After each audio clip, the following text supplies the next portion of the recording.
We provide you the platform to turn your dreams into reality. Give wings to your aspirations with KR Mangalam University. BSF के अलंकरण समारोह में अमित शाह संबोधित कर रहे हैं, सीधे आपको लिए चलते हैं। कठोर जवाब देने का प्रयास किया और फिर से एक बार हमने आतंकी अड्डों को उड़ाने का काम किया और उसके बाद पहलगांव में इंतहा ही कर दी।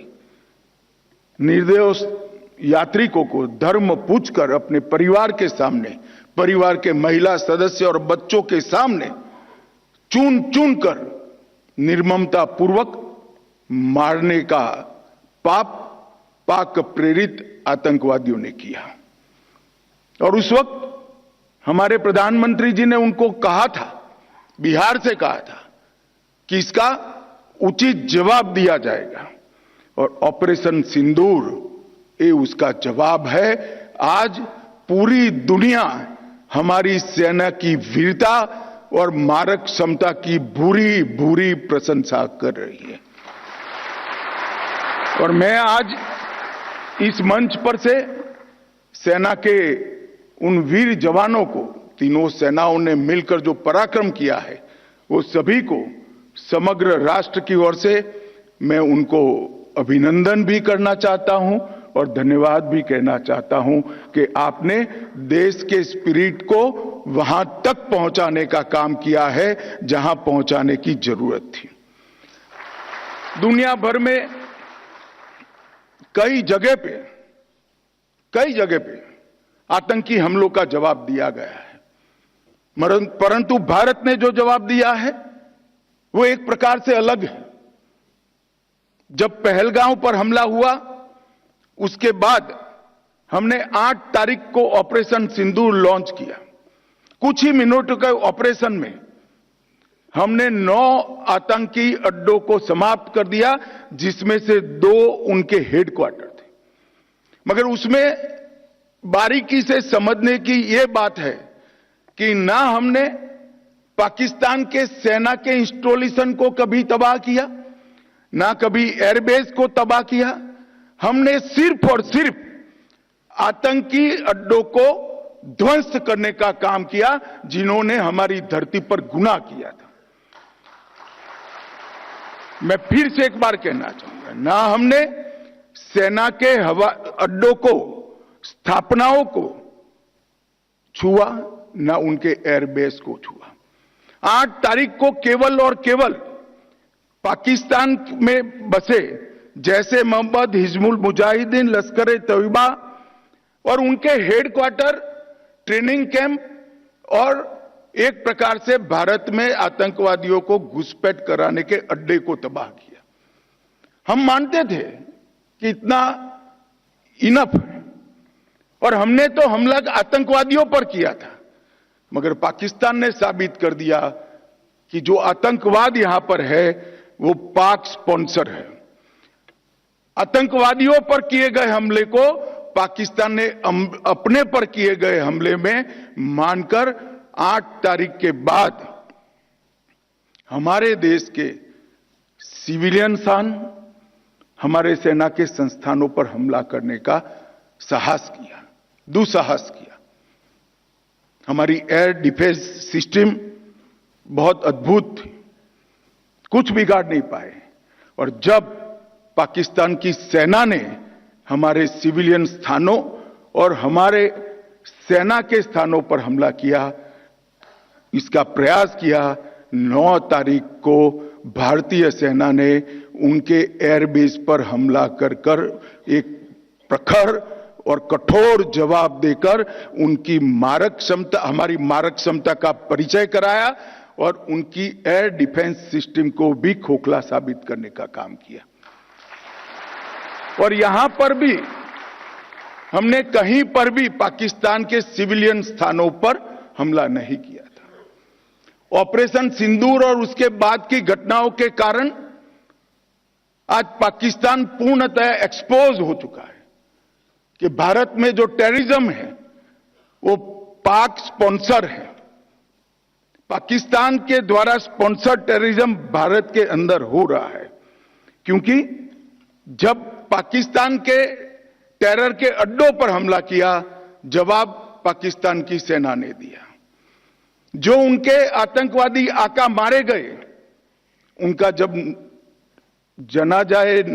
नमाजे जनाजा जब हो रहा था, पूरी दुनिया ने देखा। पाक सेना के आला अफसर इनके कॉफिन को कंधा भी दे रहे थे और वहां नमाज पढ़ने के लिए उपस्थित भी थे। एक प्रकार से अब तक पाकिस्तान जो डिनाई कर रहा था, वो आज दुनिया के सामने ऑपरेशन सिंदूर के बाद पूर्णतया एक्सपोज हो चुका है कि भारत में टेररिज्म पाक स्पॉन्सर्ड टेररिज्म है। इसमें अब दुनिया में किसी को शंका नहीं रही है। और मैं फिर से एक बार कहना चाहता हूं कि ऑपरेशन सिंदूर अपनी भूमि पर हुए टेरर हमलों के जवाब के इतिहास में सबसे सटीक और सभी उद्देश्यों को पूर्ति करने वाला ऑपरेशन था। और इस सटीक ऑपरेशन का न केवल भारत, पूरी दुनिया के एक्सपर्ट्स भूरी भूरी प्रशंसा कर रहे हैं और हमारे सेना के जवानों की भी प्रशंसा, इनकी वीरता की प्रशंसा, इनकी मारक क्षमता की प्रशंसा और साथ में सेना के संयम की भी प्रशंसा हो रही है कि हमने केवल आतंकी अड्डों और उनके एयरबेस को ही टारगेट किया। मित्रों, 100 किलोमीटर अंदर घुसकर पहली बार हमारी सेना ने पाकिस्तान को जमीन दिखाने का पराक्रम किया है। पूरा देश सेना के जवानों पर नाज करता है, हमारे बीएसएफ के सीमा प्रहरियों पर नाज करता है। ये जब घटनाक्रम चल रहा था तब, क्योंकि युद्ध घोषित नहीं हुआ था, बीएसएफ ने भी बॉर्डर नहीं छोड़ी थी, बीएसएफ भी मोर्चे पर थी। जब उस ओर से गोलाबारी हो रही थी, सेल चल रहे थे, गोलियां चल रही थी, बीएसएफ के जवानों ने भी 1 इंच भी पीछे हटे बगैर उनके गोली का जवाब गोले से देने का काम किया और उनको ये बता दिया कि बीएसएफ 24 घंटा 365 दिन तैनात है और जब तक बीएसएफ है पाकिस्तान की सेना 1 इंच भी आगे नहीं बढ़ सकती है। मैं ये सभी सीमा प्रहरियों को भी बहुत बहुत बधाई देना चाहता हूं। मित्रों, इस ऑपरेशन सिंदूर ने आत्मनिर्भर भारत की डिफेंस प्रोडक्शन में जो स्थिति है उसको भी बहुत अच्छे तरीके से आज हमने इसकी सफलता देखी है। और मैं मानता हूं कि आने वाले दिनों में मोदी जी के नेतृत्व में ये अभियान और चलेगा और हम आत्मनिर्भरता की ओर आगे बढ़ते चलेंगे। ऑपरेशन सिंदूर में बीएसएफ के मोहम्मद इम्तियाज अहमद और दीपक चिंगाखम ने मातृभूमि की रक्षा करते हुए सर्वोच्च बलिदान दिया। सेना के भी जवानों का बलिदान हुआ है। इस सभी को आज के इस कार्यक्रम के माध्यम से मैं मनपूर्वक इनकी वीरता की सराहना भी करता हूं और उनके परिवारों को बताना चाहता हूं कि आपने आपके परिवार का स्वजन जरूर खोया है, परंतु इसका नाम इस देश की आजादी की रक्षा के, इस देश के सार्वभौमत्व की रक्षा के इतिहास में स्वर्णिम अक्षरों से हमेशा हमेशा के लिए अंकित होगा। इस हम सब के लिए गर्व का विषय है। मित्रों, बीएसएफ भारत की 15,000 किलोमीटर से अधिक सीमा और उसमें से सबसे कठिन सीमा की सुरक्षा बीएसएफ के हाथ में है। कई प्रकार की विषम भौगोलिक परिस्थितियां बीएसएफ के लिए चैलेंज बनी हुई हैं, मगर मुझे आनंद है कि बीएसएफ ने विगत 5 साल के अंदर ढेर सारे तकनीकी समाधान ढूंढने का प्रयास किया है। जहां पर बाढ़ नहीं लग सकती, वहां पर सीमा की सुरक्षा तकनीक के माध्यम से करने के लिए दुनिया भर के सॉल्यूशन को भी प्रयोगात्मक रूप से बीएसएफ ने जमीन पर उतारने का प्रयास किया है और बीएसएफ के जवानों ने भी इन हाउस कई सारे सॉल्यूशन निर्मित किए हैं। अभी 2 महीना पहले ही मैं और हमारे गृह सचिव जम्मू गए थे। ढेर सारे सॉल्यूशंस के एक्सपेरिमेंट को स्थान पर देखा है और अब आने वाले दिनों में गृह विभाग ये सारे सॉल्यूशन में से कुछ मॉडल तय कर उसको जमीन पर उतारने वाला है। मुझे पूरा भरोसा है कि जहां पर भौगोलिक विषमता हमारे आड़े बहुत बड़ी अड़चन बनी है, ऐसी सीमा की सुरक्षा के लिए भी बीएसएफ ने ढूंढे हुए तकनीकी समाधान आने वाले दिनों में देश को सुरक्षित करेंगे।